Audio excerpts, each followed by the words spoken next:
I am officially done. Traveled all the way out to West Virginia to get shots of locations that are in Fallout 76, and I'm going to be comparing them to you all to show how well Bethesda did with their design and game. If you find this enjoyable, consider taking a little bit of your time and leaving a like. That'd be greatly appreciated because it helps get the video passed more around so more people can learn about this information over Point Pleasant. But yeah, I really have nothing else to say. I hope you all enjoy this. Not only does it show Bethesda's dedication to their game, but it also goes over a lot of West Virginia history. Anyways, I guess this is the moment of truth. Let's go ahead and get this started. Hopefully you all enjoy.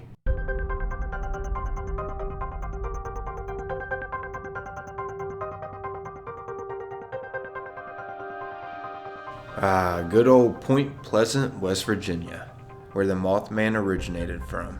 Now, the question is, where should I even start at this location for this comparison? You know what? I guess I'll start from entering into Point Pleasant from Ohio. Now, this footage that you're seeing right here is a bunch of still images that I got from Google Maps to get the point across of what it feels like crossing over this bridge. As you can see, this bridge is green, and it does have a similar design as the bridge that we see in the game, which is pretty cool. Of course, it's not the same size though. They did have to compress it to make it fit into Fallout 76. If they had everything the exact same size as in real life, this game would be even more massive than how it already is. I mean, just think about it. We would definitely be needing some kind of transportation around the game because getting from one side of the map to the other side would just be endless amount of hours if they had everything the exact same size compared to real life. By the way, this bridge is called Bartow Jones Bridge, and it was built in 1998. Anyways, when we get to the end of this and get to this intersection here, if we look over to our right, we can notice a bank with a green sign on the bank's property. If we zoom in onto this green sign, as you can see, it reads, "Welcome to historic Point Pleasant, where history and rivers meet, since 1794. This is the same sign that we see before entering Point Pleasant in the game. So that's a little bit of a difference here. You see the sign in real life after you enter Point Pleasant, and in the game you see it beforehand. But at least Bethesda added this same historic sign in Fallout 76. And not to mention something else that's pretty interesting that Bethesda got right. Once you get to the intersection after crossing Bartow Jones Bridge in game, as you can see, if you look to your right, there's actually a bank building. And as we just saw in real life, after crossing the bridge, there's a bank on the right. That's where, once again, the sign was at. So that's something they got pretty accurate right there, and how we know we're on the right track of this being Bartow Jones Bridge in game. Next up here, I'm going to cover the Mothman Museum in Point Pleasant. This is the only Mothman museum in the world, just because apparently Point Pleasant, West Virginia is the home of the Mothman. Now, getting to the museum itself is pretty straightforward in the game. As you can see, from the intersection here, we just head straight past the bank on the right, and boom, we're at the location. However, in real life, it's a bit further. You still go straight past the bank on the right with the historic sign, but it's not directly past it like it is in the game. We're gonna have to keep straight for a bit longer, and it'll actually be up here on our left. This street will lead to the Mothman statue, as well as the Mothman Museum. It's a pretty short road. So now, if we just go a little bit more up on 4th Street here, past the museum, and turn around, we can get a nice view of the museum along with the Mothman statue. To get this point of view, you'd have to be on 400 Main Street, which is what the 4th Street leads to. Now let's go ahead and compare on how well Bethesda got this area in game. As you can see, here's what the museum looks like in Fallout 76, and here's what it looks like in person across the street from it. I'd say they did a pretty good job. Not to mention, the statue is on the right, just like in the game as well. Speaking of the statue, now let's go ahead and take a look at that. I will say it is different in real life, because there's those roads that connect over to 400 Main Street, which is the street that the Mothman Museum is on, and in the game there aren't any roads that connect to where the Mothman Museum is. There's just these staircases. However, besides the environment, the statue itself is pretty identical. The only difference really is that the wings are spread out in game, and they aren't so much in real life. Also, another difference to point out is that you'll notice in game that there's this plating underneath the Mothman statue itself, and on that plating it says nothing. However, if you go to it in person, you will notice that there is some historical writing on that plating. And here's what it says. Legend of the Mothman. On a chilly fall night in November 1966, two young couples drove into the TNT area north of Point Pleasant, West Virginia, when they realized they were not alone. What they saw that night has evolved into one of the great mysteries of all time, hence the Mothman legacy began. It has grown into a phenomenon known all over the world by millions of curious people asking questions. What really happened? What did these people see? Has it been seen since? It still sparks the world's curiosity, the mystery behind Point Pleasant, West Virginia's Mothman. And at the bottom it states that the sculpture was created by Bob Roach in New Haven, West Virginia. This is what he looked like. And here he is helping set up the statue in town to unveil it. Unfortunately, however, Bob Roach passed away at age 81, but his legacy over his Mothman statue still remains in Point Pleasant, where tourists around the world go and visit it just to see it in person and to take pictures by it, which is pretty awesome. Now, some other historical facts that I wanted to mention about Point Pleasant. In case you don't know, they hold an annual Mothman festival right here where this statue is placed at, right next to the Mothman Museum. And at this festival, they actually give tours of the TNT bunkers, where apparently the first sighting of the Mothman happened at. And there are loads of TNT bunkers. I'm not exactly sure on the exact number of them, but they're on thousands of acres of land in the woods. So there's tons of them. This area is otherwise known as the home of the Mothman. This is a festival that I highly recommend attending, especially if you are a Fallout fan. As you can see here, Bethesda actually sponsored with the Mothman Festival. They were handing out Vault Tech party hats, Vault Boy mask, Vault Tech cups, and just some other random Fallout party utensils. Pretty sweet. In case you're thinking about attending the Mothman Festival this year for 2020, the date of it will begin September 19th, as you can see here, till the 20th. I'll have a link in the description to the event's Facebook page if you want to stay in the loop of it. But yeah, the Mothman Festival has been a continued event to help support the town for quite some time. The first one started back in 2002. And then a year later in 2003, Bob Roach set up this 12-foot tall metallic statue of the creature in town. And then 2 years later in 2005, the Mothman Museum and Research Center officially opened. And it was created by Jeff Walmsley. This is what he looks like. And it's absolutely phenomenal inside. It has tons of historical facts in the place. Keep in mind, this is the only Mothman museum in the world, so it's pretty awesome that Jeff Walmsley decided to make this to keep the history alive. Inside the museum, you can find what was known about the Mothman, of course. There is many art pieces inside the place over the phenomenon. There's also many stuff that was used within the Mothman Prophecies movie that was made to keep the tale alive as well. I don't know if y'all have seen that movie, but it's pretty good and I highly recommend it if you want to learn more about the Mothman. Also, you can find history over the devastating collapse of the Silver Bridge that happened on December 15th of 1967. Some people thought the Mothman was a warning over the devastation because it started to be sighted close to the collapse, and also was reported to be seen on top of the bridge, as you can see in this picture here. There's also other rumors suggesting it was a bad omen, like a demon.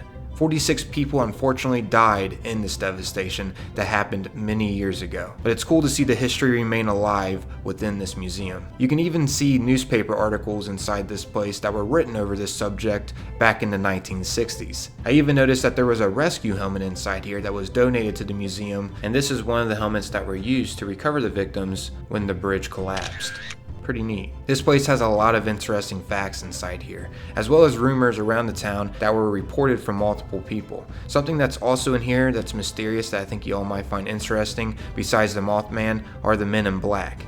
Yeah, kind of like the movie. These mysterious men were reported being seen pretty much everywhere around when this incident happened, and people started to talk about the Mothman being spotted. It was stated that some of the men in black that were spotted were reported to having expressionless faces and movements, sometimes appearing to have been robotic. It was stated that they usually traveled in groups of 2 or 3 and drove large black old-fashioned cars that resembled Lincolns and Cadillacs with strange logos on them. And what was even more odd about the men in black, when they were asking witnesses over what they saw, it was said by the witnesses that it seemed like they already knew what they were talking about. There were different reports on what the townfolk thought they were. Some thought the men in black were aliens, some thought they were government agents, some thought they were from a spiritual realm. Who or whatever they were, they definitely left a strong impression on those who witnessed the mysterious men when they roamed the streets of Point Pleasant. So yeah, that's a quick overview over the Mothman Museum. There's loads more information than what I just discussed. If you're interested in it, just feel free to visit it yourself. It's a really interesting place. And not to mention, they do sell merchandise inside too. They also specifically sell Fallout merchandise inside as well. Might as well mention that because I know Fallout fans are watching this. I'd say Bethesda did a pretty impressive job recreating the Mothman Museum in game. On the outside anyways. Once again, here's a point of view of the front of the building compared to the game. Looks pretty accurate, and if you get a point of view from behind the Mothman statue and look to the side of the museum, you will notice that Bethesda did add the Mothman Museum in writing, kind of like how it is in real life, except it's just two different logos. But still, they both state the Mothman Museum. Also, here's a view of being on the street in front of the museum compared to the game.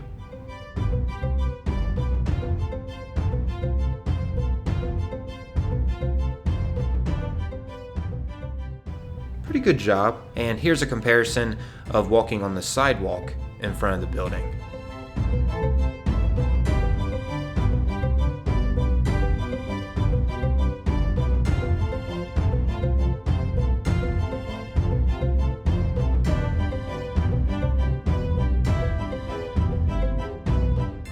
Once again, pretty identical.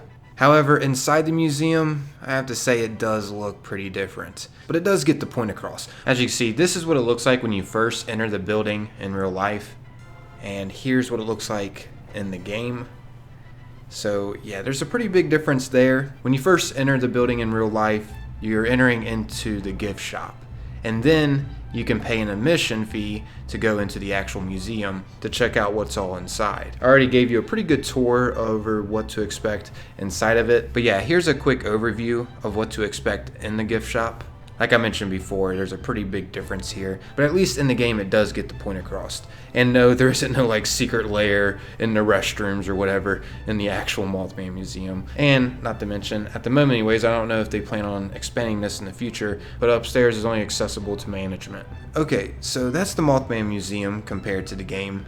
Now let's go ahead and take a step outside and head on over to the Ohio River. As you can see, there's the Mothman statue. We're pretty much right outside of the museum now.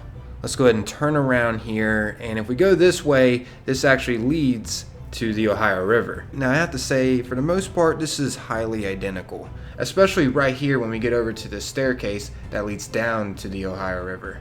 It has the same frame, just like the game. Extremely identical. I mean, you even get to this area in Fallout 76 the same way as you do in real life. As you can see, the only major difference here is, of course, the area is more compressed, like I was mentioning at the beginning of this video, and there's this huge defensive wall here because of the apocalypse happening. However, on the other side of the wall, it leads straight to that area. And of course, the other difference is there's none of that creepy stuff at the bottom of the staircase. Speaking of the bottom, here is a bottom view of the area compared to the game. Once again, extremely identical. Bethesda did a very good job on this area. And just thought I'd mention this real quick. At the Mothman Festival here, they actually set up a stage at this area at the bottom of these stairs and have like a little concert here, as well as a cosplay competition. The Mothman Festival is highly entertaining, even if you don't technically believe in the Mothman. It's just a bunch of good people meeting up together and having a good time. Now lastly up here, I wanted to talk about the Silver Bridge. As you can see, in real life, it's located right of the stairs here, if we're looking up at them from the bottom view. Now, in game, it's actually located to the left from the stairs. And I believe the reason why it's located on this side is because, as I just mentioned previously, the Silver Bridge did collapse back in 1967 on December 15th. And when it was finished being rebuilt in 1969, it stated that it was built 1 mile downstream from the original. As you can see here, it's stated in the Wikipedia. So I believe Bethesda was just making the bridge where it originally collapsed at. Keep in mind, however, the game is compressed compared to real life. Nonetheless, this is definitely the Silver Bridge when it collapsed. You can literally find a sign right before getting on this bridge that talks about the collapse, how it was built in 1928, and when it officially got destroyed. You know, now that I look at this picture again, it used to be on the left side of these stairs from the bottom view, because you can see that railroad bridge in the background of the collapsed Silver Bridge. That's crazy. So that is what Bethesda is representing. They actually placed the bridge where it originally collapsed at. Pretty crazy. Here's what it looks like, by the way, driving across the new Silver Memorial Bridge. It's pretty nice. And it's the same scenario as the Bartow Jones Bridge in game. It's not nearly as big as it is in real life. However, it does have a pretty similar design like it. And of course, it doesn't have any like apocalyptic setup as we see in the game with these defense towers and whatnot. Anyway, something else that I wanted to show you all that Bethesda secretly added in as an Easter egg to this devastation is this Christmas tree down the bottom of the river underneath the bridge. Like I mentioned to you all before, the bridge collapsed on December 15th, 1967, so around Christmas time, sadly. And that is why Bethesda decided to add this Christmas tree down below here, to represent the devastation a little bit more. It's kind of sad how many people lost their lives right around Christmas time. Once again, 46 lives were lost because of this devastation, and may they all rest in peace. I highly recommend to check out the Mothman Prophecies movie if you haven't. It gets into more detail about all of this. But yeah, I guess that's wrapping up this video, everyone. Hopefully you enjoyed this overview of Point Pleasant in real life compared to Fallout 76's Point Pleasant. This took forever to make. If you haven't subscribed, consider giving my channel a chance and sticking around and subscribing. And if you found this enjoyable, a like on the video would be greatly appreciated. It helps get this video passed around to more people, so then more people can learn this information over Point Pleasant. But as always, that's totally up to you if you want to support this video or not. I'm out of here though, everyone. Thanks for taking the time, watching and listening. Until next time, peace.